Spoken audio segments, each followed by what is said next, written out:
Assalamualaikum warahmatullahi wabarakatuh.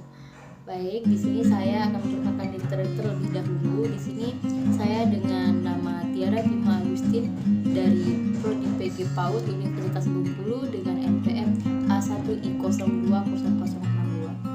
Baik, di kegiatan kita pada video kita kali ini, insya Allah saya akan meng-share atau berbagi pengalaman atau berbagi ilmu yang saya ketahui kepada rekan-rekan atau terkhususnya untuk bunda-bunda yang sudah mempunyai anak atau calon orang tua.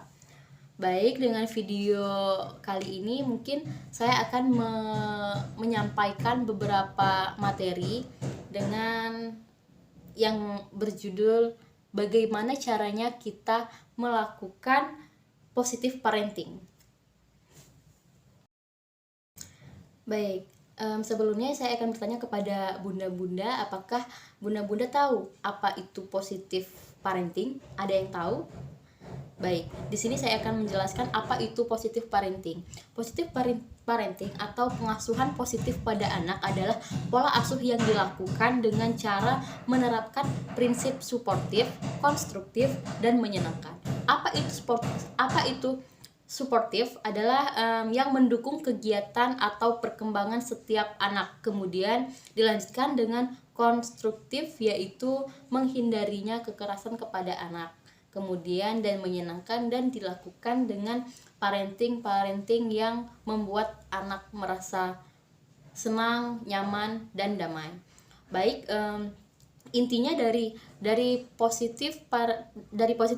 kegiatan positif parenting adalah mengajarkan anak disiplin dan tidak memberi hukuman atau kekerasan kepada anak semisal anak melakukan suatu kesalahan, baik itu kesalahan yang ringan maupun yang besar. Akan tetapi kita sebagai orang tua akan memberitahu kepada anak secara perlahan-lahan tanpa adanya kekerasan.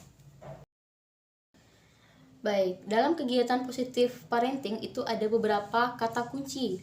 Kata kunci yang pertama yaitu kita harus menghargai anak dan kita mengajarkan anak untuk disiplin, untuk mandiri tetapi tidak bermenyek-menyek, dan satu lagi itu tanggung jawab. Jadi dalam kegiatan positif parenting itu kita akan mengajarkan atau yang anak dapatkan dari apa yang kita ajarkan itu mendapatkan sesuatu hal yang bagus untuk diterapkan untuk anak dari usia dini sampai ke jenjang selanjutnya. Terus di sini juga ada beberapa kegiatan atau beberapa langkah-langkah yang bisa bunda terapkan kepada anak untuk mencoba program positive parenting. Yang pertama ada penetapan batas, yang kedua ada menciptakan lingkungan yang nyaman, terus yang ketiga ada memahami perasaan anak, yang keempat bersikap tegas, yang kelima hindari hukuman kepada anak. Baik, di sini saya akan menjelaskan satu persatu.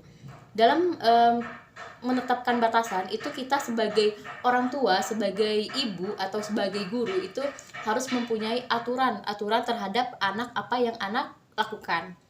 Semisal kita tidak menyuruh anak untuk memain handphone setiap hari. Itu ada batasannya. Anak boleh bermain handphone atau bermain bersama teman-temannya yang lain, tetapi ada batasannya untuk berhenti atau untuk pulang ke rumah. Seperti itu. Kemudian yang kedua, menciptakan lingkungan yang nyaman. Bagaimana dengan menciptakan lingkungan yang nyaman? Untuk anak merasa nyaman atau untuk anak merasa bahagia ketika melakukan sesuatu, kita harus memfasilitasi apa yang anak butuhkan. Semisal anak mau bermain masak-masakan atau mau bermain boneka kepada teman-temannya, dan untuk anak merasa nyaman itu kita harus memenuhi apa yang anak butuhkan. Misalnya anak bermain boneka tapi itu tidak ada bonekanya, bagaimana anak bisa nyaman untuk bermain sedangkan anak kita sendiri yang tidak mempunyai mainan tersebut, seperti itu. Kemudian yang ketiga adalah memahami perasaan anak. Kita bukan hanya untuk memahami perasaan kita sendiri, tapi kita harus bisa untuk memahami perasaan seorang anak, apa yang ia rasakan, apakah dia sedang sedih, apakah dia sedang bahagia, apakah dia sedang terluka atau kecewa, itu perlu kita pahami. Anak kecil juga bisa tersinggung dan anak kecil juga bisa marah.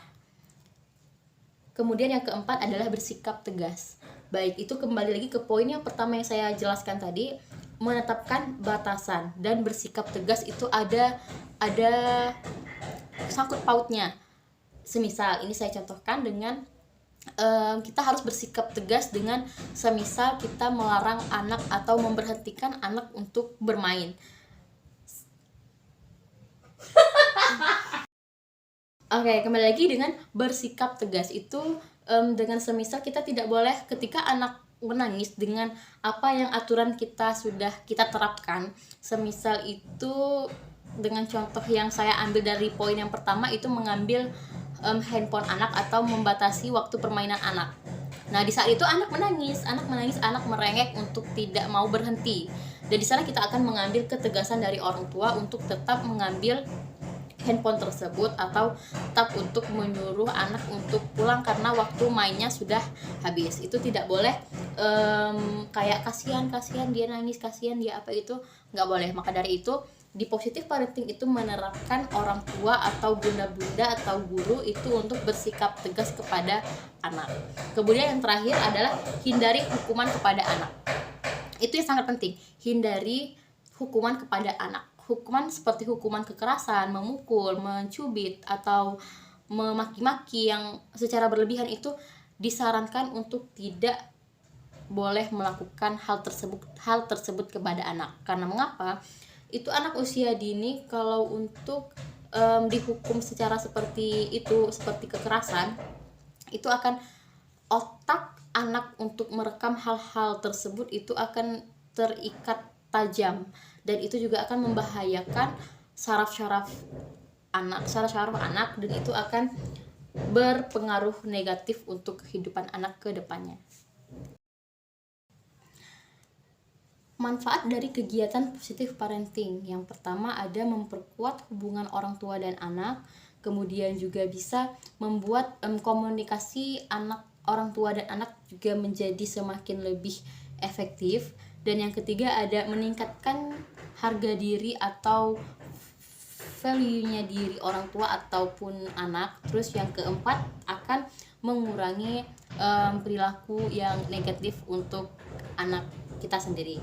Baik, dari kesimpulan yang saya paparkan dari tema parenting, positive parenting adalah dengan positive parenting anak dapat melakukan kesempatan atau mengembangkan potensi yang dimiliki oleh anak seperti percaya diri, mandiri, disiplin, dan bertumbuh sesuai dengan usianya masing-masing tanpa adanya tekanan serta bebas dari intimidasi dan rasa takut. Baik, mungkin hanya itu yang bisa saya jelaskan atau saya paparkan pada video kali ini. Terima kasih. Wassalamualaikum warahmatullahi wabarakatuh.